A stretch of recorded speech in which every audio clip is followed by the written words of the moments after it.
Live షోకి తిరిగి స్వాగతం. ఇక అతిథుల పరిచయం శ్రీ గోపి గారు, సీనియర్ పాత్రికేయులు, విశ్లేషకులు. శ్రీ కొనలకొండ శివాజీ గారు, ఆంధ్రప్రదేశ్ కాంగ్రెస్ పార్టీ అధికార ప్రతినిధి. శ్రీ పైలా స్వామినాయుడు గారు, వైఎస్ఆర్ కాంగ్రెస్ పార్టీ రాష్ట్ర కార్యదర్శి. శ్రీ లక్ష్మీపతిరాజు గారు, భారతీయ జనతా పార్టీ రాష్ట్ర కార్యదర్శి. ఇక శాసనసభ సమావేశాలు నేటి నుంచి ఆరంభమవుతున్నాయి. సచివాలయం ఇప్పటికే ప్రారంభమైంది.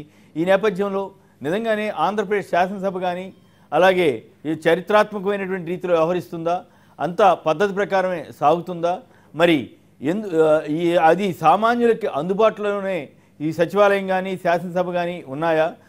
విజయవాడకు 20-25 కిలోమీటర్ల దూరంలో ఏర్పాటు చేసినటువంటి ఈ శాసనసభ, సచివాలయం, రాజధాని అనండి, ఇవన్నీ కూడా తాత్కాలికమైనప్పటికీ తాత్కాలికం కూడా ఎంతవరకు మంచిది? అయితే అదే సమయంలో ఒక పత్రికలో చాలా అక్కడ రైతులంతా చాలా గొప్పగా సంతోషంగా ఉన్నారని, వారంతా విందు కూడా ఏర్పాటు చేస్తున్నారని మంత్రులు ముఖ్యమంత్రితో సహా 50 మందికి అని చెప్పి కథనాలు వచ్చాయి. నిజంగానే శాసనసభ సమావేశాల సందర్భంగా సభ్యులు కానీ ఇతరత్ర చారిత్రాత్మకంగా వ్యవహరిస్తారా? మళ్ళీ పాత పద్ధతుల్లోనే ఇప్పటికే రకరకాల వ్యాఖ్యానాలు వస్తూ ఉన్నాయి, కక్షలు, ఇతరత్ర విమర్శలు, ఇవన్నీ ఎట్లా ఉన్నప్పటికీ కూడా వాటన్నింటినీ మర్చిపోయి ముందుకు వెళ్తారా? లేదా శాసనసభ, సచివాలయం ప్రజలకు ఎంతవరకు అందుబాటులో ఉంటాయి? గోపి గారు, ముందుగా రాష్ట్ర విభజన జరిగిన తర్వాత 2 ఏళ్లకైనా సరే ఈ సొంత రాష్ట్రంలో అసెంబ్లీ ఏర్పాటు చేసుకొని సమావేశాలకు 3వ ఏడు సమావేశానికి వచ్చినందుకు 175 మంది ఎమ్మెల్యేలను అభినందించుదాం, ఎమ్మెల్సీలను కూడా. ఇది ఈ రాష్ట్రంలో ఇక్కడ ప్రజలు సమావేశాలు జరుపుకోవాలి, ఇక్కడ సమస్యలు చేసుకోవాలి, చర్చించుకోవాలి అనేది ప్రజలు ఎదురు చూస్తున్నారు. అభివృద్ధి జరుగుతుంది అని ఆశపడుతున్నారు. దానికి భిన్నంగా వీళ్ళు సభ్యులు గతంలో చూస్తున్నాం మనం శాసనసభలో అభివృద్ధికి సంబంధించినటువంటి అంశాలు చర్చకు రాకుండా వ్యక్తిగత ఆరోపణలు చేసుకోవడం, వాయిదాలు వేసుకోవడం ఇట్లాంటివి జరుగుతున్నాయి. ఒక అభివృద్ధి సూచికగా చర్చలు జరగాలి. అమరావతి ఆంధ్రప్రదేశ్ రాష్ట్రంలో తొలిసారిగా జరుగుతున్న ఈ సమావేశాలు గతంలో కంటే భిన్నంగా అభివృద్ధే ప్రధానంగా జరగాలని ఆశలు పడుతున్నారు. ఆ రకంగా జరిగితే మంచిది అన్ని పార్టీలకి కూడా. ప్రధానంగా అసెంబ్లీలో ఉన్నాయి రెండు పార్టీలే. అవి అధికార పార్టీ కొంత సమన్వయంతో ఉండాల్సిన అవసరం ఉంది. దూకుడుగా వెళ్ళటం మంచిది కాదు.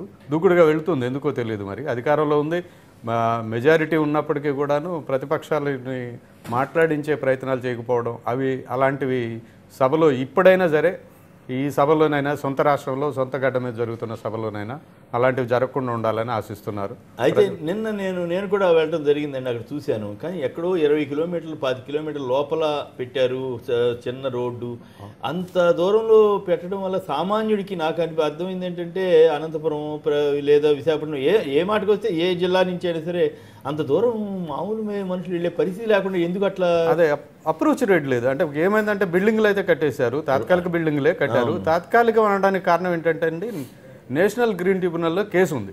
ఆ కేసు తెలిసే వరకు కూడా ఇక్కడ పర్మనెంట్ బిల్డింగ్లు అందుకని దాన్ని తాత్కాలికం అంటున్నారు. అయితే పర్మనెంట్ బిల్డింగ్లు కూడా కడతారేమో.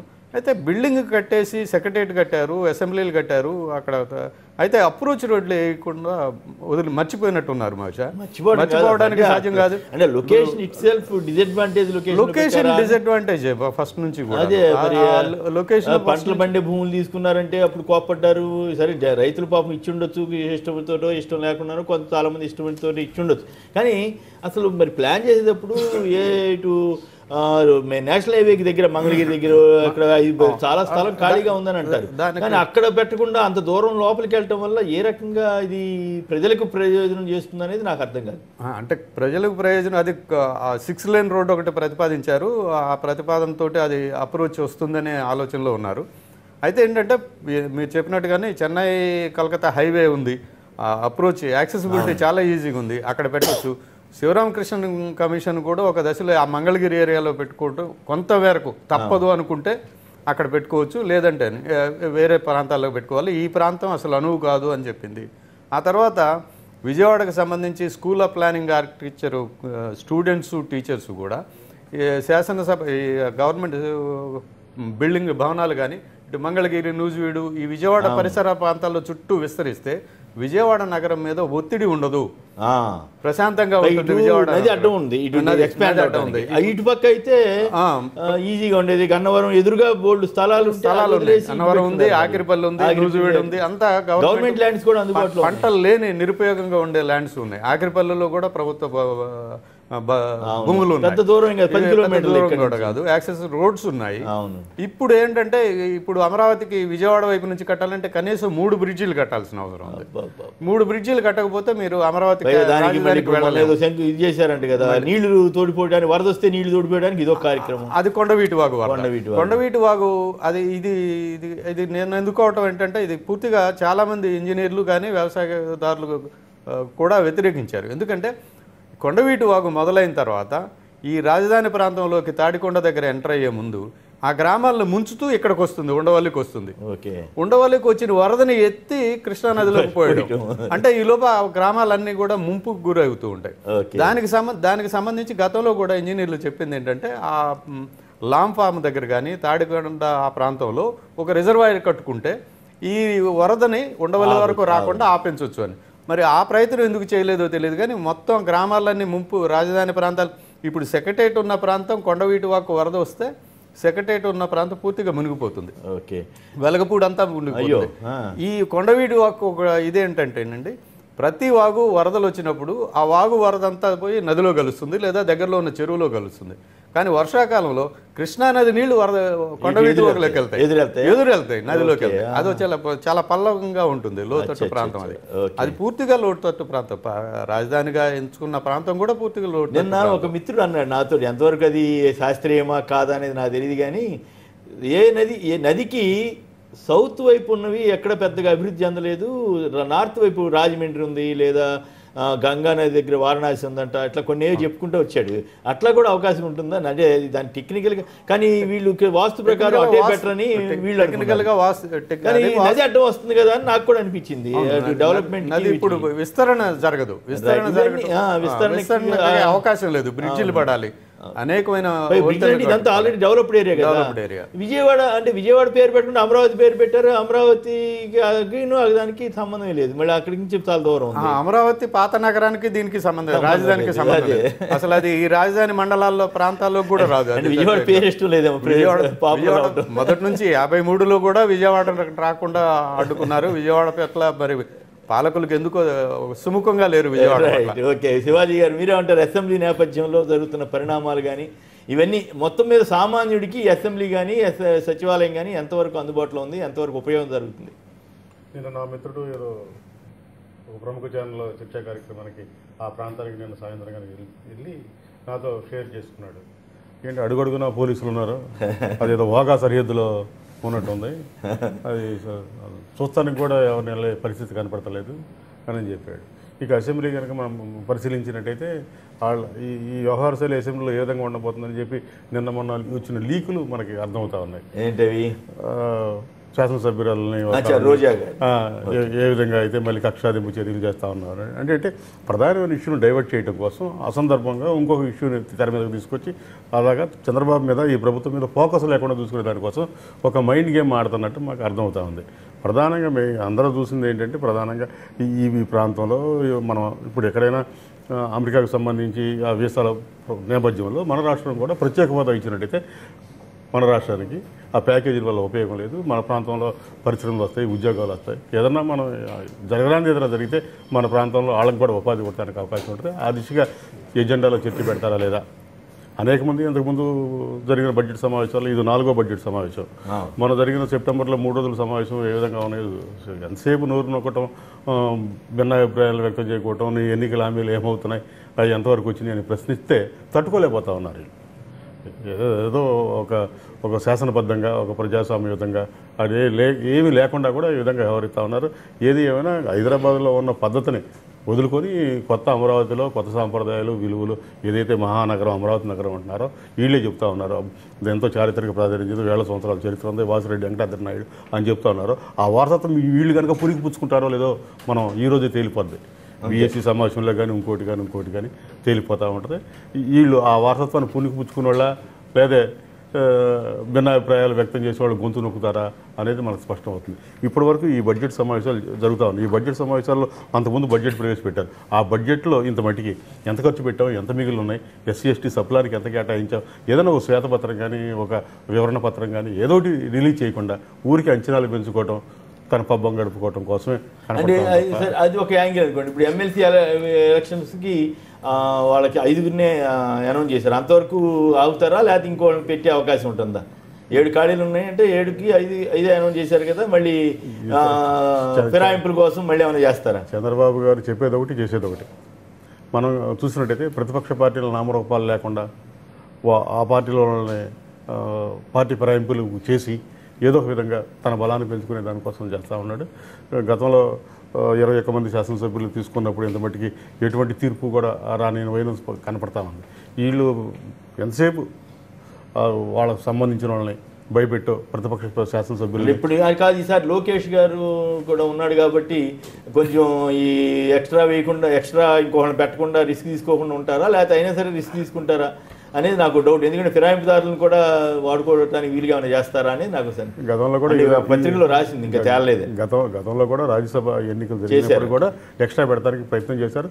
అప్పుడు ప్రజాస్వామ్యవాదులు నీకు బలం లేనప్పుడు పత్రికలందరూ కూడా ఘోషించి నీ బలం లేనప్పుడు నువ్వు ప్రయత్నం చేశారు. అప్పుడు హెచ్చరిక చేస్తే అప్పుడు కొద్దిగా ఒళ్ళు దగ్గర పెట్టుకుని వాళ్ళు పోటీ పెట్టకుండా ఈసారి లోకేష్ వీళ్ళంతా ఉన్నారు కాబట్టి తీసుకుంటారేమో మరి. ఆ విధంగా చేయడానికి కొత్త అసెంబ్లీ కొత్త దీనికి పోకడలకి అవుతుందా లేదా? రఘు గారు మైలవరం నుంచి. రఘు గారు నమస్కారం, చెప్పండి ఎంతవరకు సామాన్యుడికి అసెంబ్లీ కానీ సెక్రటేరియట్ కానీ ఉపయోగపడతాయి? రఘు గారు మాట్లాడండి. హలో, రైట్, కట్ అయినట్టుంది. మాట్లాడండి ప్లీజ్, మాట్లాడండి రఘు గారు, మాట్లాడండి ప్లీజ్. నమస్తే సార్. నమస్కారం, మాట్లాడండి, మీరేమంటారు? సార్ ఇప్పుడు బాబు గారి పాలన ఎట్లా ఉందంటే, ఓకే హలో, మాట్లాడండి. బాబు గారి పాలన ఎట్లా ఉందంటే బిఎండబ్ల్యూ అంటే బి అంటే బాబు, ఎం అంటే మోనార్క్, డబ్ల్యూ అంటే వర్కర్. బాబు మోనార్క్ వర్కర్ లో ఉందండి. ఏంటంటే ఆయన ఏది పెడితే అదే చేసుకుంటారు, ఆయనకి ఎక్కువ వచ్చిందని చేసుకుంటారు, ఎవరిది పట్టించుకోరు. అది ఎట్లా ఉంటుందంటే ఇండియా అంటే ఈజ్ ఏ డెమోక్రటిక్ కంట్రీ. అంటే అందరి మాట వినిపించుకోవాలి ఎవరేం చేస్తున్నారు అనేది. అంతేగాని బాబు ఏంటి నాకే చూస్తే అదే చేస్తాను, ఒకళ్ళు నేను పట్టించుకోను. ఓకే రైట్, అట్లా వెళ్తున్నారండి. ఇప్పుడు అసెంబ్లీ గురించి మాట్లాడండి. అసెంబ్లీ సచివాలయం సామాన్యులకి ఎంతవరకు అందుబాటులో ఉన్నాయి? కొత్త చరిత్ర మొదలవుతోంది కదా ఇక్కడ అసెంబ్లీ తోటి, దానిపైన మీరు కామెంట్ చేస్తే బాగుంటుంది. రైట్, స్వామినాయుడు గారు. మిత్రులు ఇంతకుముందు గోపి గారు, శివాజీ గారు చెప్పినట్టుగా అసెంబ్లీ అనేటువంటి ఒక ప్రక్రియ ప్రస్తుతం ఇక్కడ జరుగుతున్నటువంటి చూస్తుంటే ఆంధ్రప్రదేశ్లో అంటే రాష్ట్రం విడిపోయిన తర్వాత కూడా మనం కొన్ని విషయాల్లో డిస్కస్ చేసుకునే అవసరం ఉంది. గతంలో అసెంబ్లీకి పోవాలంటే సామాన్యుడు మన నాంపల్లి స్టేషన్ దిగినా, లేకపోతే బస్సులో వెళ్ళి లక్డికాపూల్ దిగినా, లేదా రవీంద్ర భారత్ దగ్గర దిగినా, లేదంటే పబ్లిక్ గార్డెన్ దిగినా, లేదు మన ఇంకా కింగ్ కోటలో దిగినా, ఎక్కడ దిగినా కూడా అతి స్వల్ప ఖర్చుతో అసెంబ్లీకి వెళ్ళేటువంటి పరిస్థితి, సెక్రటరియట్కి వెళ్ళేటువంటి పరిస్థితులు ఉన్నటువంటి పరిస్థితులు. వాటికి ఈరోజు భిన్నంగా విజయవాడ నగరాన్ని ఒక పెద్ద పల్లెటూరుగా మార్చేసేటువంటి దిశలో విజయవాడ నగరంలో అన్ని వసతులు కలిగినటువంటి రైళ్లు కానివ్వండి, బస్సులు కానివ్వండి, ఇతర ట్రాన్స్పోర్టేషన్ సౌకర్యాలు ఉన్నప్పటికీ కూడా తీసుకెళ్ళి ఎక్కడో వాళ్ళ వాస్తు కోసం అని చెప్పనేటువంటిది ఏదో కథానం చెప్తున్నారు తప్పితే ఈ పాలకపక్షం వాళ్ళు మేమైతే నమ్మట్లా, ప్రజలు నమ్మట్లా. దాన్ని కేవలం బుద్ధిజం కోసం దళానామాల దగ్గర నుంచి తీసుకునేటువంటి వేలాది మరి కోట్లతో ఆ అమరావతి అనేటువంటి పేరుని, ఆ బుద్ధిజాన్ని అక్కడ డెవలప్ చేయడం కోసం మరి వీళ్ళు కొమ్మక్కాయ చేస్తానని చెప్పనేటువంటి ప్రజల్లో అనుమానం ఉంది. ఖచ్చితంగా ఇది వాళ్ళకు. ఇప్పుడు మీరు ఇదేదో చెప్పారు, రాజధానిలో రోడ్ల పక్కన ఫ్లాట్లు కొనుక్కున్నారు, ఆ ఫ్లాట్లు అభివృద్ధి అనేటువంటి దాన్ని తీసుకుపోయి మరి నాడు ప్రజలను ఎత్తున పెడుతున్నటువంటి భారం చూస్తూ ఉంటే చాలా ఘోరమైనటువంటి పరిస్థితుల్లో తాత్కాలిక సచివాలయంలో ఈనాడు ఈరోజు జరుగుతున్నటువంటి సమావేశాలు అంత అవసరం అయితే లేదు. కేంద్ర ప్రభుత్వం ఆనాడు రాష్ట్రాన్ని విభజించినప్పుడే చెప్పింది 10 ఏళ్ల పాటు హైదరాబాద్లో ఉండొచ్చు, 10 ఏళ్ల పాటు హైదరాబాద్ నుంచి పరిపాలనా యంత్రాంగాన్ని కొనసాగించుకోవచ్చు అని చెప్పి. కానీ ఇంకా 17 ఏళ్ల కాలం ఉండగా మరి తొందరపడి ఇక్కడ ఇమ్మీడియట్గా తీసుకొచ్చి ఇక్కడ తాత్కాలిక సచివాలయంలో కష్టాలతో కూడుకునేటువంటి ప్రాంతంగా ప్రస్తుతం ఉంది. అది సామాన్యుడు వెళ్ళడానికి లేదు, కనీసం అభివృద్ధి అనేటువంటిది ఎక్కడా లేదు. ఇంకా రైతులు కానీ మరొకరు కానీ ఇబ్బందులు పడుతున్నారు. ఇది కేవలం ఇంది ఏర్పాటు చేస్తుందని కూడా ప్రభుత్వ ధనం కానీ పచ్చ చొక్కా తమ్ముళ్ళు విపరీతంగా పంచుకోవడానికి ఈ యొక్క కొత్త రాజధాని ప్రాంతం ఒక అవకాశంగా దొరికింది వాళ్ళకి. దానిలో ఈ రోజున మరి వాళ్ళకు ఉన్నటువంటి ప్లాట్లు కానివ్వండి, అంటే కాదు పెద్దలు ఏం చెప్పినప్పుడు కూడా బీజేపీ వాళ్ళు కూడా దీన్ని కొంత సలహాలు సూచనల మేరకు ఈ ప్రస్తుతం ఇక్కడ ఈ యొక్క సచివాలయం కార్యకలాపాలు ప్రస్తుతం ఆపండి, దీనికి ప్రస్తుతం కావాల్సినటువంటి వసతులు లేవు అని చెప్పాల్సిన అవసరం ఉంది. ఎందుకంటే మరి ఆర్థిక మంత్రి గారు వచ్చినప్పుడు ఇక్కడ జైట్లీ గారు వచ్చినప్పుడు ఆ ప్రాంతంలో జరిగినటువంటి సమావేశం రోజు చూసిన చిన్న వర్షానికి మొత్తం బురద అయిపోయింది. మరి కంప్లీట్గా ఆ ప్రాంతం అంతా కూడా వరదమయం అయిపోయి అక్కడ తీసుకొచ్చినటువంటి మహిళలు తిరిగి వాళ్ళ ఇళ్ళకి తెల్లవారితే కానీ మరుసటి రోజు కానీ మరుసటి రోజుకి వెళ్ళే వరకు చేరుకోలేండి పరిస్థితి, నెక్స్ట్ డే వరకు.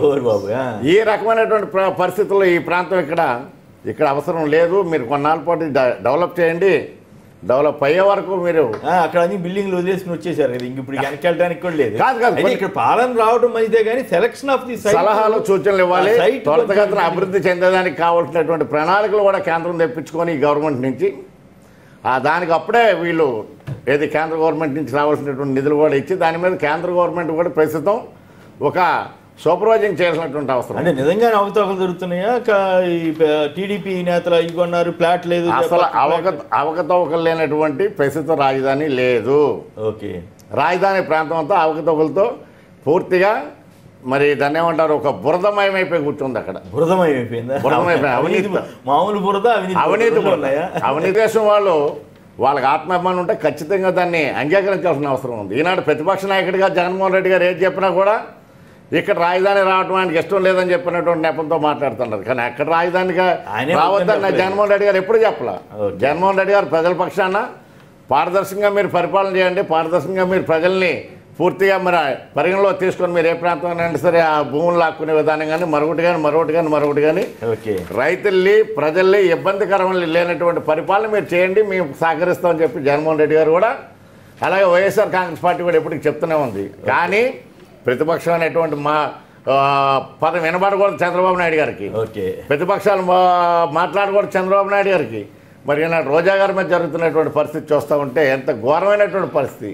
ఒక ఆడపిల్లని, శాసనసభ్యురాలని సంవత్సరం పాటు బహిష్కరించడం అంటే ఇది ఎంతవరకు మరి సమంజసం అని చెప్పి మేము తెలుగుదేశం ప్రభుత్వం వాళ్ళ ప్రత్యేకించి మరి మేము స్పీకర్ గారిని అడుగుతున్నాం, కోడెల గారిని, ఈ రకమైనటువంటి పద్ధతిలో పోతే కనీసం మీరు ఒక సీనియర్ నాయకుడిగా ఉన్నటువంటి మీ యొక్క ఇమేజ్ తెలుగుదేశం కార్యకర్తగా ముద్రపడిపోద్ది అని చెప్పి స్పీకర్ గారిని కూడా మేము కోరుతా ఉన్నాం. Right, okay. తూర్పుగోదావరి నుంచి రమేష్ గారు నమస్కారం. నమస్తే సార్. నమస్తే, మీరేమంటారు? సచివాలయం నేను చెప్తానండి కరెక్ట్ గాను రాజధాని గురించి చెప్పండి, జాగ్రత్తగా చెప్పండి. నమస్తే సార్, నేను రాజధాని గురించి అంత క్లుప్తంగా చెప్తాను, మీరు ఓపుగా బట్టి కొంచెం మాకు టైం ఇవ్వండి. అంటే మీరు కొంచెం అసహనం కోల్పోకండి. నలుగురు ఉన్నారు, రోజు మీ టీవీ ఛానల్ చూస్తాం, మీ వ్యాఖ్యలు మీరు యూట్యూబ్ లో పెట్టింది అది కూడా చూస్తాం. తప్పదని చెప్తున్నారు. భజన పనులు అక్కడ కూర్చోబెట్టి మీరు మాట్లాడుతున్నారు, మీరు వినండి ముందు. అభ్యంతరకర వ్యాఖ్యలు యూట్యూబ్ లో పెట్టారా? అభ్యంతరకరంగా రాజధాని ఇష్టం లేదు, దనకొండలో పెడితే మీకు ఇష్టం, మీకు దనకొండలో పెడితే మీకు ఇష్టం, అంతేగాని మీకు వెళ్తే ఓపిక లేదు. దొంగ సొమ్ముతోటి మీరు పిచ్చి మాటలు మాట్లాడు, పిచ్చి మాటలు మాట్లాడితే నీకే నష్టం. మీరు అభ్యంతరకరంగా మాట్లాడొద్దని చెప్తే నేను ఎవరి పట్ల అనుచితంగా మాట్లాడొద్దని చెప్తే మీరు పిచ్చి మాటలు మాట్లాడితే మీకు వచ్చిన అవకాశాన్ని మీరు దుర్వినియోగం చేసుకుంటున్నారు. ఇప్పుడు ఇక్కడ చర్చ ఏమిటి? అసెంబ్లీ జరుగుతూ ఉంది. అసెంబ్లీ రోజున పద్ధతి ప్రకారం జరుగుతుందా లేదా? తర్వాత ఇప్పుడు ఉన్నటువంటి సచివాలయం, అసెంబ్లీ నిన్న మేము కూడా చూడటం జరిగింది. ఇది సామాన్యుడికి అందుబాటులోకి రావాలంటే ఏం చేయాలి, సామాన్యుడికి అందుబాటులో లేకుండా ఎట్లా పెట్టారు, ఇది చర్చ. సహజంగానే సామాన్యుడికి అందుబాటులో రావాలంటే ఎట్లా ముందుకెళ్ళాలి.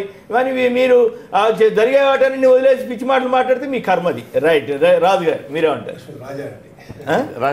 రాజా గారు సార్ చెప్పండి. ముందుగా విజయవాడ రాజధాని కేంద్రంలో సాక్షి స్టూడియో ఏర్పాటు చేసినందుకు ముందు సాక్షి యంత్రాంగానికి శుభాకాంక్షలు తెలియజేస్తూ, అలాగే ఆంధ్రప్రదేశ్ నూతన రాజధాని ఏర్పడిన తర్వాత శాసనసభ, శాసన మండలి నిర్మాణం, తాత్కాలిక నిర్మాణము ఈ రోజు నుంచి సమావేశం జరుగుతున్న సందర్భంగా రాష్ట్ర మంత్రివర్గానికి, అన్ని రాజకీయ పక్షాలకి ప్రాతినిధ్యం ఉన్నా లేకపోయినా కూడా అందరికీ శుభాకాంక్షలు నా తరపున, భారతీయ జనతా పార్టీ రాష్ట్ర శాఖ తరపున తెలియజేస్తూ, ముందుగా మేము మా పార్టీ రాష్ట్ర అధ్యక్షులు రాష్ట్ర విభజన తర్వాత 6 మాసాల తర్వాతే డాక్టర్ హరిబాబు గారు చెప్పారు, మీరు హైదరాబాద్ నుంచి పరిపాలన కాదు, ఆంధ్రప్రదేశ్ విజయవాడ నుంచి పరిపాలన సాగాలని పదే పదే చెప్పిన సందర్భంగా మా రాష్ట్ర అధ్యక్షుల మీద కూడా విమర్శల వాన కురిసినప్పటికీ మేము ధైర్యంగానే మా యొక్క అభిప్రాయం చెప్పాం. అలాగే రాజధాని నిర్మాణ విషయంలో, శాసనసభ, శాసన మండలి యొక్క తాత్కాలిక నిర్మాణాల విషయంలో గౌరవ రాష్ట్ర మంత్రివర్గం కానీ, ముఖ్యమంత్రి కానీ ఇంకొద్దిగా మరింత పారదర్శకంగా ఉండాలని మేము మొదటి నుంచి మేము కోరుతాం. ఏమి లోపం వచ్చింది? లోపం అంటే భూసేకరణ విషయంలో కొంత గందరగోళాలు జరిగినాయి, బట్ సక్సెస్ఫుల్గానే అది చేశారని చెప్పి మేము భావిస్తూ ఉన్నాం. యాజ్ వెల్ యాజ్ తాత్కాలిక నిర్మాణాలు, అక్కడ శాశ్వత నిర్మాణాలకి అక్కడ శంకుస్థాపన చేసి, తాత్కాలిక నిర్మాణాలకు సంబంధించి ఇటు విజయవాడ పరిసర ప్రాంతాలు, ఇందాక మనం అనుకున్న గన్నవరం కానీ, నాగార్జున యూనివర్సిటీ కానీ, న్యూజివీడ్ ఏరియాలో కానీ ఏదో ఒక ప్రాంతంలో కనుక తాత్కాలిక నిర్మాణాలు అక్కడ ఏర్పాటు చేసి ఉంటే కనుక ఈ యొక్క తాత్కాలిక నిర్మాణాలని భవిష్యత్తులో ఆడిటోరియంస్ గానో, లేక పెద్ద కళా వేదికలు గానో, లేకపోతే ఇతర శిక్షణ కేంద్రాలు 1000 కోట్లు ఖర్చు పెట్టి ఫంక్షన్ హాల్స్ కట్టుకోవాలి మనం. అంటే 1000 కోట్లు దాదాపు 1000 కోట్లు అయింది అంటున్నారు కదా. అందుకనే మేమే ఉన్నాం. ఫంక్షన్ హాల్ అంటలే నేనే ఉన్నానంటే అలా చేసి ఉండకుండా కనుక అక్కడ శాశ్వత నిర్మాణాలకు శంకుస్థాపన చేసి ఆ ఒక పక్కన ఆ పని జరుగుతూనే మరొక పక్క అంత లేకుండా టెంపరీగా మనసుంటే మార్గం ఉంటుందనే దాని మీద మనం తప్పనిసరిగా ప్రజాధనం దుర్వినియోగం కాకుండా చేయాలని చెప్పి భారతీయ జనతా పార్టీ మేము కోరుతా ఉన్నాం. మీరు చెప్పినట్లుగా ఇక్కడి నుంచి కన్వీనియన్స్ ప్రతి అరగంటకి ఒక బస్ సర్వీస్ పెట్టాలా, ప్రజలు ఆ ప్రాంతానికి వెళ్ళడానికి ఫీల్ అవ్వాలి, హ్యాపీ ఫీల్ అవ్వాలి. కరెక్ట్. అంటే ఇందాక సోదరులు ఎవరు చెప్పారు, పోలీసు యంత్రాంగము, ఎక్కువ పోలీసు ఆల్వేస్ ఉంటే కనుక over action always reaction, public లో ఆ రకమైన వాతావరణం. నాకు అర్థమైంది ఏంటంటే నేను వెళ్తే పెద్ద రోడ్లు పడిపోయినాయేమో అనుకున్నా, పెద్ద రోడ్లు ఏం పడలా, సన్న రోడ్డు ఊళ్ళ మధ్య నుంచి వెళ్తుంది. నాకు ఇంకొక పాయింట్ ఏమంటే అసలు ఊళ్ళు ఖాళీ చేయించం, మీకెందుకు మీరు పొలాలు ఇవ్వండి అని అడిగారు. కానీ ఇప్పుడు ఊళ్ళు కూడా ఖాళీ చేయించాల్సిన పరిస్థితి తీసుకొస్తున్నారట కదా, మరి అప్పుడు వాళ్ళు వ్యతిరేకిస్తారు. ఈ ప్రాబ్లమ్స్ అన్నింటినీ ఎందుకు తెచ్చిపెట్టుకోవాలి? ఓ ప్రభుత్వం హ్యాపీగా ప్రజల్ని హ్యాపీగా ఉంచాలి, తను హ్యాపీగా చేసుకునే పద్ధతి కాకుండా ఎందుకు 3 పంటలు పండే భూములే బలవంతంగా తీసుకోవాల్సిన అవసరం ఉంది? ఆ తర్వాత ఇవన్నీ ఎందుకు చేయాలి? మరి బీజేపీ వారు మీరు ఎక్కడా కూడా దాని విషయంలో మీరు స్పష్టమైన మీ మాట వినలేదా, లేకపోతే మీ మాట వినకపోయినా తప్పదు కాబట్టి మీరు భరిస్తున్నారు? లేదు, దీంట్లో భారతీయ జనతా పార్టీకి సంబంధించి భూసేకరణ విషయంలో కూడా మా పార్టీ రాష్ట్ర నాయకులు వివిధ స్థాయిల్లో వివిధ సందర్భాల్లో నర్మగర్భంగా మేము చెప్పామని పారదర్శక కావాలా, 33 నర్మగర్భంగా చెప్పాల్సిన అవసరం ఉంది, డైరెక్ట్ గా చెప్పొచ్చు. అంటే మీకు ఒక ఇబ్బంది ఉంది కదా, కొంత చంద్రబాబు గారు వ్యతిరేక లైన్ 2 లైన్లు ఉన్నాయి కదా. బీజేపీలో 6 లైన్లు, బీజేపీ లైనే మా లైన్. మరి పురంధరేశ్వరి గారు, కన్నా, సోమవీర్రాజు గారు వీళ్ళంతా వ్యతిరేక లైన్ కదా, వాళ్ళందరినీ డౌన్ చేశారంటే ఇప్పుడు బీజేపీలో డౌన్ చేసే సమస్య ఉత్పన్నం కాదు, మాదంతా అసమ్మతి సమ్మతి. 2 గ్రూపులు లేవు బీజేపీలో వర్కింగ్ గ్రూపే ఉంటుంది. ఎప్పుడు ఏ పార్టీలో అయినా వర్క్ చేయని గ్రూప్ ఒకటి ఉంటుంది సహజంగా. ఏ పార్టీలో వర్క్ చేయని గ్రూప్ మేమంటలా, మా దగ్గర యాక్టివ్ వర్క్ ఉంది. బీజేపీలో ఎక్కడ డైరెక్షన్స్ లేవండి, అంత యాక్షన్ జరుగుతోంది. అన్ని సమావేశాల్లో అందరు నాయకులు మాట్లాడుతూ ఉన్నారు. వ్యక్తిగతంగా కొంతమందికి బలం ఉండొచ్చు, కొంతమందికి బలహీనత ఉండొచ్చు రాజకీయాల్లో, ఆ రకంగా ఉండొచ్చేమో. కానీ బీజేపీకి సంబంధించి మా లైన్ ఒకటే, కేంద్ర అసెంబ్లీ సచివాలయం ఇప్పుడు మీరు నర్మగర్భంగా చేసామన్నారు, మీ మాట విన్నారా వినలేదా? ఇప్పుడు సామాన్యుడికి శాసనసభ కానీ ఇప్పుడు మంత్రులు కలవడానికి కొన్ని వందల మంది వస్తారు, ఎవరన్నా నిరసన చెప్పడానికి వెళ్తారు, అక్కడికి నిరసన చెప్పడానికి కూడా వెళ్ళాలంటే కూడా చాలా ఇబ్బందికరంగా. నిరసన సంగతి పక్కన పెడితే అవసరాల కోసం కనీసం షెల్టర్ పాయింట్స్ కనుక ఏర్పాటు చేసి ఉంటే బాగుండేదని నా వ్యక్తిగత అభిప్రాయం. నేను 1-2 సందర్భాల్లో నేను అక్కడికి వెళ్ళినప్పుడు ఏదైతే గ్రౌండ్ ఫ్లోర్ ఉందో గ్రౌండ్ ఫ్లోర్ని పూర్తి పార్కింగ్ అండ్ విజిటర్స్కి ఒక స్టే చేసే ప్రాంతంగా ఉండి కనుక ఫస్ట్ సెకండ్ ఫ్లోర్స్ కనుక నిర్మాణం చేసి దాంట్లో కార్యాలయాలు ఉండి కనుక పార్కింగ్ పాయింట్ ఆఫ్ వ్యూలో కానీ అనేక మంది అనేక విషయాల మీద వస్తుంటారు. అలాగే దాన్ని ఫ్రీగా కూడా ఫ్రీ జోన్ కింద చేయాలి తప్ప హై సెక్యూరిటీ జోను అంటే టీవీలో నిన్న ఇవాళ నేను అబ్జర్వ్ చేస్తుంటే ఆల్ ఛానల్స్లో కట్టుదిట్టమైన భద్రతా ఏర్పాట్లు చాలా జాగ్రత్తగా ఒక రకమైన అభద్రతా భావం భయము నాలాంటి బీజేపీలో చురుకైనగా యాక్టివ్గా ఉండే నాలాంటి ముఖ్య కార్యకర్తకు కూడా ఒక టెన్షన్ వాతావరణం అయితే అలా అనిపించింది ఫీలింగ్. బట్ అది లేకుండా కనుక ఎవరైనా ఎస్ ఇది నా అసెంబ్లీ ఇది నా సెక్రటరియట్ అధికారం అనేది టెంపరీ ఏ రాజకీయ పార్టీ అనే ఫీలింగ్ కామన్ మ్యాన్కి తీసుకురావాల్సిందిగా నేను గౌరవ రాష్ట్ర మంత్రివర్గాన్ని రాష్ట్ర అధికారులను కూడా యాజ్ వెల్ యాజ్ మంత్రులు ప్రభుత్వం ఎంత ఉందో అధికార యంత్రాంగం కూడా ఆ రకమైన చర్యలు తీసుకోవాలని చెప్పి. ఇప్పుడు అక్కడ జనమంతా సంతోషంగానే వాళ్ళ విందు అది ఏర్పాటు చేస్తున్నారని మీరు కూడా మీకు తెలియదే ఉంది. ఇప్పుడు కొంత ఎవరికి వాళ్ళు నేను మంచి అనిపోతే మేము సర్వే కాలేము. ఏంటిది ఎవరికి వాళ్ళు నా వరకు నేను సాటిస్ఫై అయ్యాను అనే ఫీల్ కాకపోతే ఎవరు కూడా నాయకులైనా రాజకీయ నాయకులైనా రైతులైనా ఇటు పక్క చూస్తే బొమ్మ బొరుసు రెండు ఉంటాయి. మీకు తెలియదు ఉంది దాని మీలాంటి సీనియర్స్కి మేము చెప్పదగిన కాదు. బట్ ఏంటంటే ఇంకొద్దిగా ఏంటి బొమ్మ బొరుసు మీరు కూడా నర్మగర్భంగా మాట్లాడుతున్నారండి. కొంత చెప్పి కొంత చెప్పక మీరు చెప్పినవన్నీ నేను ఓపెన్ మేమేం దీంట్లో దాచేది ఏం లేదు. బీజేపీ వెరీ క్లియర్ ఆంధ్రప్రదేశ్లో శాశ్వత నిర్మాణాలు అక్కడ జరగాల, ప్రజాధనం దుర్వినియోగం కాకూడదు, కేంద్రం ఇచ్చినటువంటి నిధులన్నీ కూడా పారదర్శకతో ఖర్చు పెట్టాలని చెప్పి బీజేపీ భావిస్తూ ఉంది. ఇప్పటికే పోలవరం ప్రాజెక్టు విషయంలో కావచ్చు, రాజధాని నిర్మాణ విషయంలో కావచ్చు, అది ఎవరైతే కాగ్ కానీ ఇతర సంస్థలు ఏమన్నాయో తప్పకుండా వాళ్ళు వెరిఫై చేస్తారు. మేము అవుతుందా కాదా అని నిర్ణయించేది మేము కాదు. కాబట్టి తప్పకుండా ఏదైతే నామ్స్ ఉన్నాయో ఆ నామ్స్ ప్రకారం జరగాలి, నామ్స్ ప్రకారమే చేస్తారని నేను భావిస్తున్నాను. అంటే అట్లా కాదు. ఇప్పుడు ఇక్కడ పాయింట్ ఏంటంటే ఇప్పుడు సామాన్యుడికి అందుబాటులోకి తీసుకురావాలంటే అసెంబ్లీని కానీ లేదా ఒక కొత్త అసెంబ్లీకి వెళుతున్న నేపథ్యంలో కొన్ని కొత్త విలువలతోటి ఈ అసెంబ్లీ కానీ ప్రభుత్వం కానీ పనిచేసే పరిస్థితి ఉందా? నేనేమన్నా లేదా ప్రతిపక్షం అయినా సరే ఆ రకంగా వెళ్ళే అవకాశం ఉందా? మేమేమన్నా అంటే పట్టు విడుపులకు సానుకూలంగా ఉండాలి తప్ప మొండిగా అధికార పక్షం కానీ ప్రతిపక్షం కానీ వ్యవహరించకూడదు. అసందర్భమైనప్పటికీ ప్రతిపక్ష శాసనసభ్యురాలు రోజా విషయంలో కొన్ని జరిగినాయి. కొంత కోర్టుకు వెళ్ళటము, ఆవిడ కొన్ని విషయాల్లో కొంత లెటర్ ఇవ్వటము, ప్రివిలేజ్ కమిటీ, అది శాసనసభకి ప్రివిలేజ్ కమిటీకి గౌరవ శాసనసభ స్పీకర్కి అధికారం ఉన్నప్పటికీ కూడా ఇంకా కంటిన్యూ చేస్తామని ఒక పేపర్లో వచ్చింది. అది చేస్తారా లేదా అని వారి యొక్క నిర్ణయం. మనమేమన్నామంటే నూతన రాజధానిలో కూడా నూతన వరవడితో గతంలో ఇప్పుడు దురదృష్టం ఏంటంటే శాసనసభ సమావేశాలు చూడాలంటే కొద్ది ఇబ్బందిగా ఉంది.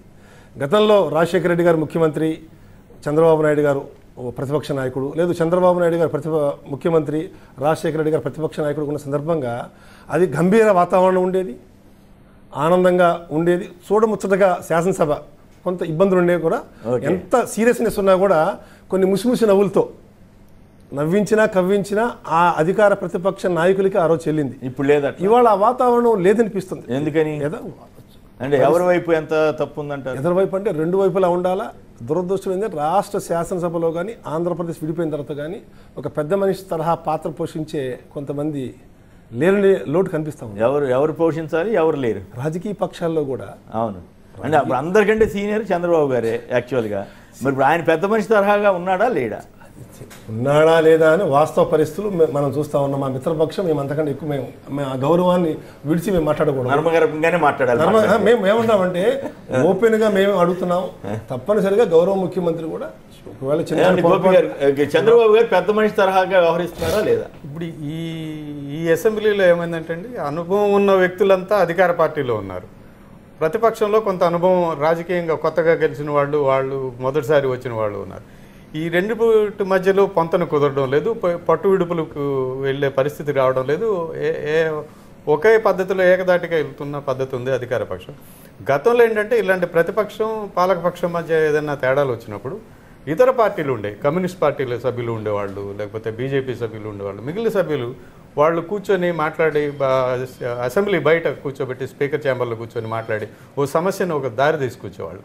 అలాంటి ఒక ఆబ్సెన్స్ ఇప్పుడు కనిపిస్తుంది. అలాంటి పెద్ద మనుషులు చేయాల్సిన వ్యక్తుల బాధ్యత అది లేదు, ఆ వ్యక్తుల ఆబ్సెన్స్ కనిపిస్తుంది. అందువల్లనే రోజా సమస్య కానీ ఇప్పుడు మళ్ళీ రాబోయే సమస్య కానీ సభ్యులు మాట్లాడుకోవడం, అరుచుకోవడాలు కానీ, అరిచే సభ్యుల్ని గద్దించి మందలించి సబ్జెక్టు మీద మాట్లాడమని చెప్పే వ్యక్తులు కూడా లేకపోవడం ఆ కాస్త డైరెక్ట్ గా చంద్రబాబు గారు పెద్ద మనిషి తరహాగానే ఉంటారా ఉండరా అనేది నా ప్రశ్న. అది స్పష్టంగా కనిపిస్తుందండి. ఇక ఈ 3 ఏళ్లలో ఒక్కసారి కూడా ప్రతిపక్షాలతో ఆల్ పార్టీ మీటింగ్ పెట్టకపోవడం, ప్రతిపక్షాలను సంప్రదించకపోవడం అనేది అది బయాస్డ్గా వెళ్తున్నట్టుగానే కనిపిస్తుంది.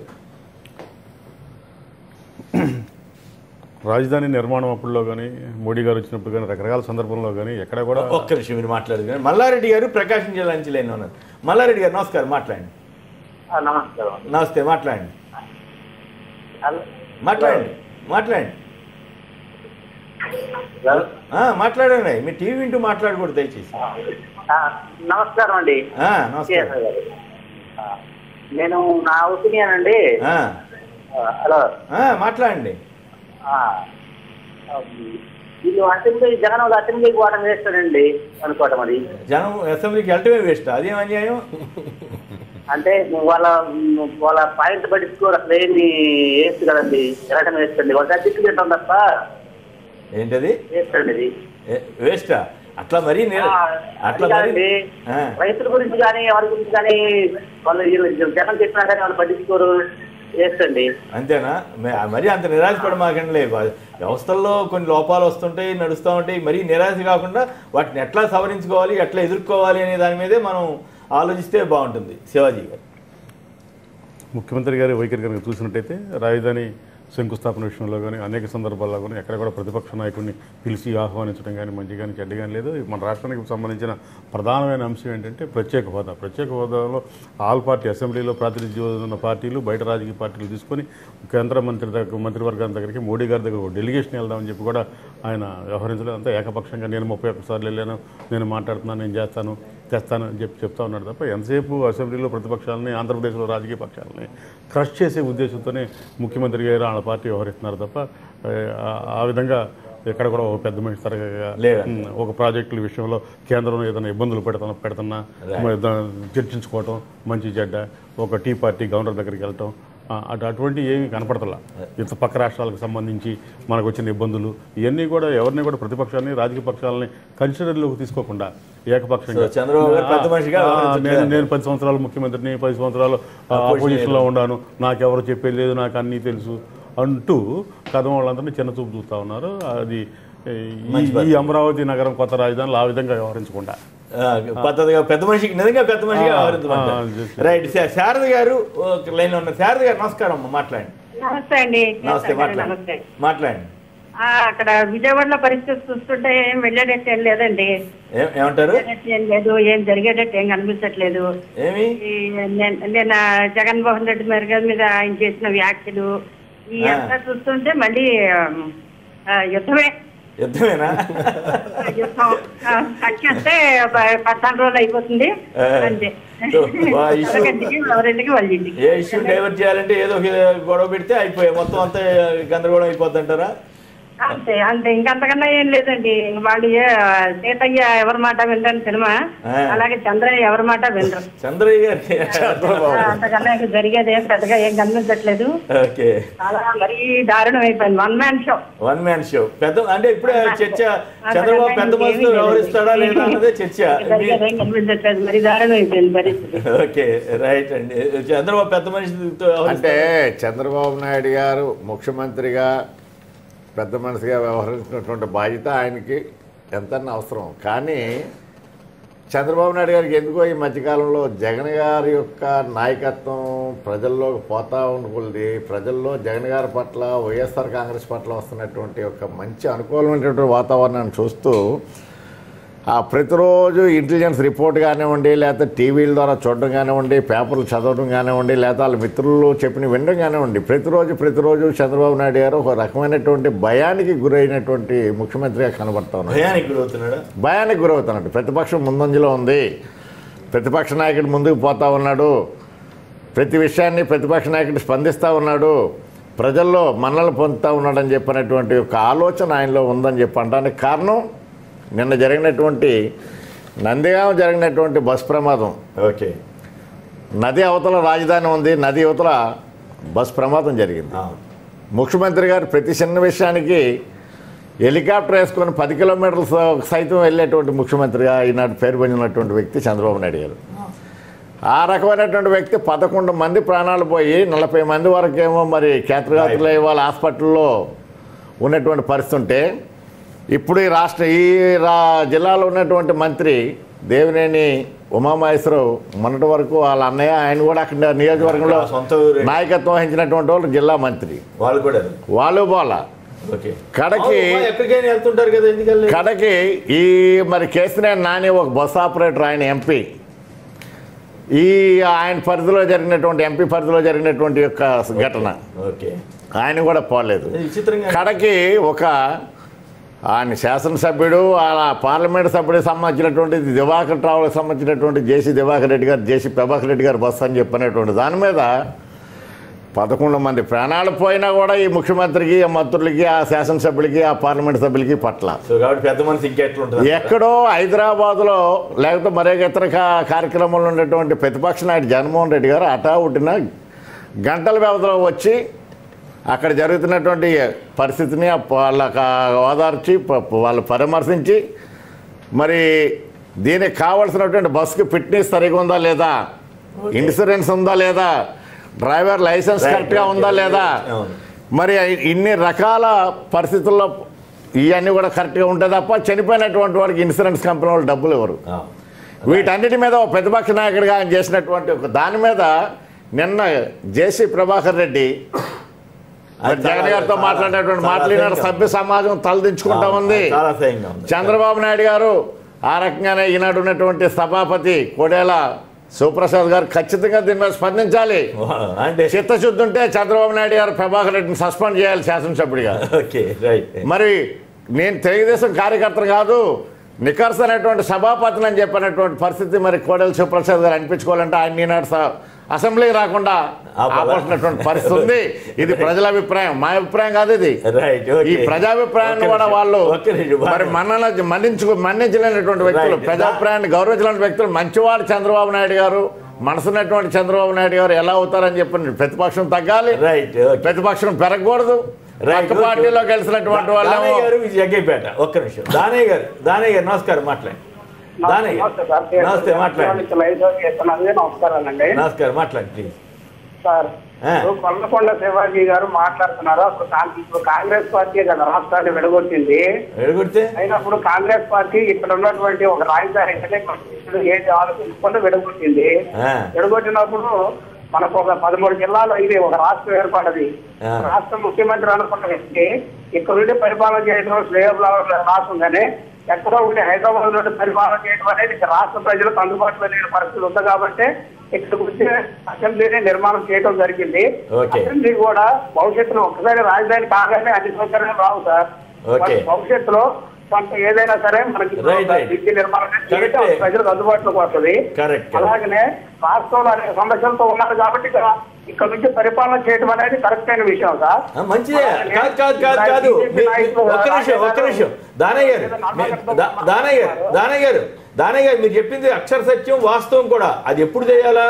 చంద్రబాబు నాయుడు గారు ఇక్కడ ప్రమాణ స్వీకారం చేసిన మరుసటి రోజు నుంచే మొదలు పెట్టాలా. కానీ అట్లా చేయలేవారు. వారు ఏం చేశారు, అక్కడ సచివాలయం 10 ఏళ్ళు ఉండాలని చెప్పి కొన్ని కోట్లు 30-40 కోట్లు ఆయన ఛాంబర్ల కోసం 3-4 ఛాంబర్ల కోసం ఖర్చు పెట్టారు. అలాగే లేక్ వ్యూ గెస్ట్ హౌస్ ఖర్చు పెట్టారు. అలాగే ఇతరత్ర అనేక కోట్లు ఖర్చు అయిన తర్వాత ఓటుకు నోటు కేసు వచ్చిన తర్వాత అప్పుడు గుర్తుకొచ్చిందా లేదా అనేది చర్చ అయింది. అది మీరు దృష్టిలో ఉంచుకోవాలి.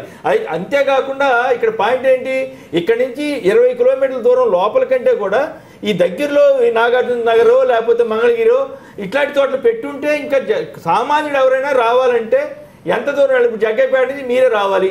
విజయవాడ వచ్చి విజయవాడ నుంచి మళ్ళీ అటు వెళ్ళాలంటే ఎంత దూరం, ఎట్లా సామాన్యుడు ఎన్నేళ్ళకి అక్కడికి వెళ్ళగలుగుతాడు అన్నది చర్చ. సామాన్యుడు ఇక్కడ పెట్టడానికి ఎవరికి అభ్యంతరం లేదు, పెట్టడం మంచిదే. కానీ ఈ సెలక్షన్ ఆఫ్ సైటు అట్లాగే అనేక విమర్శలకు దారి తీస్తున్న వైనం మీద వ్యవహారం జరగాలి అనేదే పాయింట్. రాజా గారు మీరేమంటారు? అవునా కాదా? ఈ పాయింట్ చంద్రబాబు గారు పెద్ద మనసుతో ఉన్నారా లేదా? నిజంగానే చంద్రబాబు గారు మొదటే ఖర్చు పెట్టకుండా వచ్చి ఉంటే అక్కడ కోట్లు ఖర్చు పెట్టిన మాట అవాస్తవం కాదు కదా, ఛాంబర్తో సహా అన్నిటికీ. హైదరాబాద్లో ఉండాలనే ఉద్దేశంతో కోట్లాది రూపాయలు వెచ్చించారు, దాని మీద విమర్శలు వచ్చినాయి, అది ఓపెన్ సీక్రెట్, దానికి ఏం రహస్యం లేదు. రావటం ముఖ్యం, వచ్చిన తర్వాత కూడా తప్పనిసరిగా ఇప్పటికే డిలే సెక్షన్ 8 అమలు చేయాలని police station Andhra police station పెట్టాలి హైదరాబాద్ లో చాలా అవగాహన. అంటే దాంట్లో ఏంటంటే ఒక గందరగోళ వాతావరణాల మధ్య జరిగింది. బహుశా వారికి వారే ఇవాళ కాస్త రేపటికైనా నేను చేసిన ఇంకోటి చేసిన ఒక తప్పిదం సహజంగా తెలుస్తుంది ఎవరికైనా, ఏ వ్యక్తికైనా. ఓకే. సో వచ్చిన తర్వాత కూడా ఇప్పటికి కూడా ప్లాన్స్ ఫైనల్ చేసేసి మేము కూడా ఏమంటామంటే గౌరవ ప్రధానమంత్రి దగ్గరికి పోయి మేము అప్పటి నుంచి ఇప్పటిదాకా మీ ప్లాన్స్ అన్ని మీరు విదేశాలకు వద్దు, స్వదేశమే ముద్దు. ఓకే. మేమేమంటే ఇండియన్ ఇన్ఫ్రాస్ట్రక్చర్ కంపెనీ ఉంది, ఆర్కిటెక్చర్ ఉన్నాయి, మేధావులు భారతదేశంలో మేధావుల యొక్క దాని సంపత్తికి మనకి అసలుకి కొదవలేదు. అటువంటి ఇప్పటికే ప్లాన్ ఫైనల్ చేయాలా. ఇప్పటికి మా కోరిక ఏంటంటే ఏ విదేశీ సంస్థలతో కంపెనీలతో ఏదో మేము చేస్తున్నామనే విషయాన్ని దయచేసి మీరు వద్దు, వినండి. కేంద్ర ప్రభుత్వము ప్రతిష్టాత్మకమైన సంస్థలు ఈ దేశంలో ఉన్నాయి, స్వదేశీ సంస్థలు ఉన్నాయి, కేంద్ర ప్రభుత్వ సంస్థలు ఉన్నాయి. వాటి ద్వారా నిర్మాణాలు చేస్తేనే మన డబ్బులు తగ్గుతాయి. ఈ ఏదైతే విదేశీ ప్రభావం కానీ వాళ్ళ యొక్క ఆధిపత్యం, విదేశీ ఆధిపత్యం మనం లేకుండా ఉంటుందనేది స్వాభిమానంతో దయచేసి ఆలోచించవలసిందిగా. మన కాంట్రాక్టర్లు మురుగు కాలువలు కడతారు, మన కాంట్రాక్టర్లు మురుగు కాలువలు కడతారు, ఈ కట్టే స్థాయి వాళ్ళకి లేదని చెప్పి ముఖ్యమంత్రి గారే అన్నాడు. మనం అంతకంటే ఏమన్నా అంటే ఈ రకంగా ముందుకు సింగపూర్, హాంకాంగ్, మలేషియా వాళ్ళ టెక్నాలజీ ఆంధ్ర రాష్ట్ర అభివృద్ధి పనికొస్తుందని చెప్పి అంటాడు తప్పితే ఆంధ్ర రాష్ట్రంలో అంతకంటే గొప్ప వాళ్ళు ఇక్కడి నుంచి పోయి అమెరికాలో పనిచేస్తున్నటువంటి వాళ్ళు మన వాళ్ళు పిలిపించి ఇక్కడ డిజైన్ చేద్దామని చెప్పినటువంటి ఆలోచన ముఖ్యమంత్రి గారికి రాకపోవడం, వాళ్ళ మంత్రివర్గం రాకపోవడం దుర్మార్గమైనటువంటి ఆలోచన. మేధావులు ఇంజనీర్లు ఇన్ఫ్రాస్ట్రక్చర్లు చేస్తూ ఉన్నారు. ఇప్పటికైనా ఆ యొక్క దయచేసి ఇంకా నిన్న మొన్నటి కూడా ఏదో వస్తున్నాయి మోడల్స్ చూస్తున్నామని కాకుండా ఈ భారతదేశంలో ఉన్నటువంటి నిష్ణాతుల్ని పిలిచి ఒక మీటింగ్ పెట్టి మీ అభిప్రాయం వెంకయ్యనాయుడు గారు, మోడీ గారు, అరుణ్ జైట్లీ గారు వాళ్ళు ఎవరు ఇప్పుడు చెప్పినట్లేరే. అదే 2 లైన్లు ఎక్కడ దయచేసి వినండి. ప్రధానమంత్రిగా ఆంధ్రప్రదేశ్ రాష్ట్ర శాసనసభ ఎలా నిర్మాణం చేసుకోవాలో రాష్ట్ర మంత్రివర్గానికి అధికారం, స్వేచ్ఛ ఉంది. స్వేచ్ఛ లేకుండా స్వేచ్ఛరించే ఆర్గనైజేషన్ కాదు బీజేపీ కానీ కేంద్ర ప్రభుత్వం కానీ. మీరే చెప్పారు కదండి, వినండి. దీంట్లో జైట్లీ గారు కూడా నిధులు ఇస్తాము, ఢిల్లీని తలదన్ని రాజధాని మేము నిర్మిస్తామని చెప్పి సాక్షాత్ మోడీ గారు వెంకటేశ్వర స్వామి పాదాలని చెప్పాడు. 2500 కోట్లు ఇచ్చారు రాజధాని. ఎవరు చెప్పారు? 1000 కోట్ల పైకి వచ్చింది. 3 సంవత్సరాలు జరుగుతా ఉన్నాయి. ప్రత్యేక విషయంలో నిధుల విషయంలో తేడా లేదు. ముగిసిన అధ్యాయం ముగిసిన అధ్యాయం అయినా కూడా చరిత్ర రాబోయే రోజుల్లో ఇది సౌకర్యాలు అధ్యాయం ముగిసిపోవచ్చు, చరిత్ర మాత్రం రాష్ట్రంలో 24/7 పవర్ ఇచ్చినట్టు దమ్ము ధైర్యం ఉన్న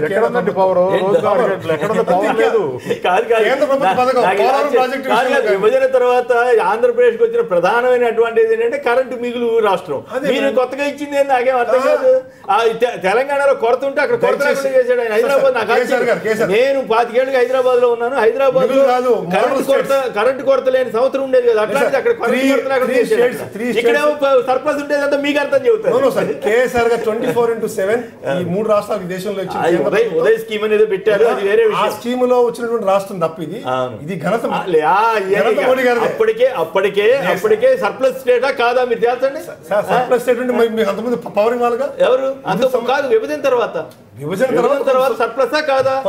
మీరు ఇంకిచ్చి మీరు ఇచ్చేది మీ కేంద్రం అంటే మీరంటే కేంద్రం ఇచ్చేది. కేంద్ర ప్రభుత్వము మోడల్ స్టేట్స్ కింద ఇచ్చిన దాంట్లో ఆంధ్రప్రదేశ్ ఉంది కాబట్టి నిరంతర విద్యుత్ సరఫరా జరుగుతుంది. దాంట్లో 2 ఆలోచన లేదు సార్. అంతే లేదు, వచ్చేది కాదు.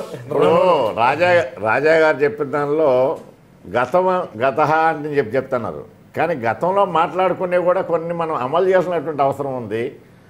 ఎన్నికలు ముందు ఏదైతే ఈ యొక్క యూపీఏ గవర్నమెంటు రాష్ట్రాన్ని విడదీసిందో ఆ సమయంలో పార్లమెంట్లో 10 సంవత్సరాలు ప్రత్యేక హోదా కోసం మాట్లాడినటువంటి చంద్రబాబు నాయుడు గారు, 15 సంవత్సరాలు ప్రత్యేక హోదా మా ప్రభుత్వం వస్తే ఇస్తానని చెప్పినటువంటి వెంకయ్యనాయుడు గారు, వీళ్ళందరూ కూడా ఈనాడు గతాన్ని మర్చిపోయి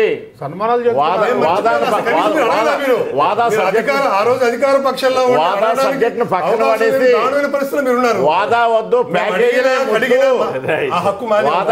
ప్యాకేజీలే ముద్దు, మేము అక్కడ 1000 కోట్లు శాంక్షన్ చేస్తాం, 800 కోట్లు రిలీజ్ చేస్తాం, మీరు 500 కోట్లు ఖర్చు పెట్టండి. గతం ఎప్పుడు కూడా గత చరిత్ర ఎప్పుడు కూడా ముగిసిపోతుంది. రాయపాటి సాంబశివరావు రెడ్డి చాలా ఆశ్చర్యకరమైన వ్యాఖ్యలు చేస్తున్నాడు. మీరు ఏమైనా స్పందిస్తారు దాని మీద? టీడీపీలో స్వేచ్ఛ ఉండదని అదని ఇదని అంటున్నాడు. 100%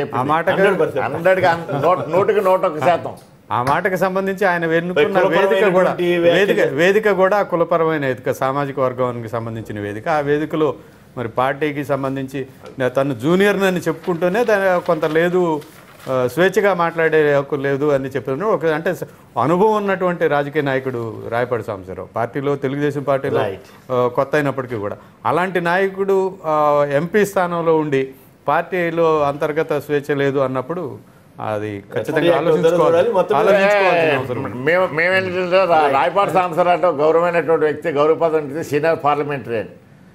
ఆ రకమైనటువంటి పరిస్థితిగా ఆయన మనసు చేరినప్పుడు ఖచ్చితంగా రాజీనామా చేసి బయటకు వస్తే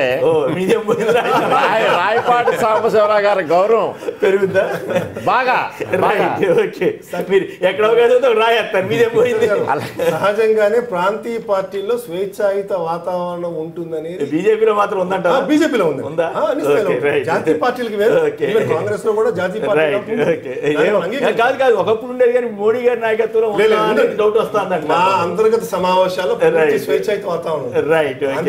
గోపి గారు, కోలంకొండ శివాజీ గారు, స్వామినాయుడు గారు, లక్ష్మీపతి రాజా గారు అందరికి కూడా ధన్యవాదాలు. ఇది నేటి వార్తా విశ్లేషణ కార్యక్రమం. నమస్కారం.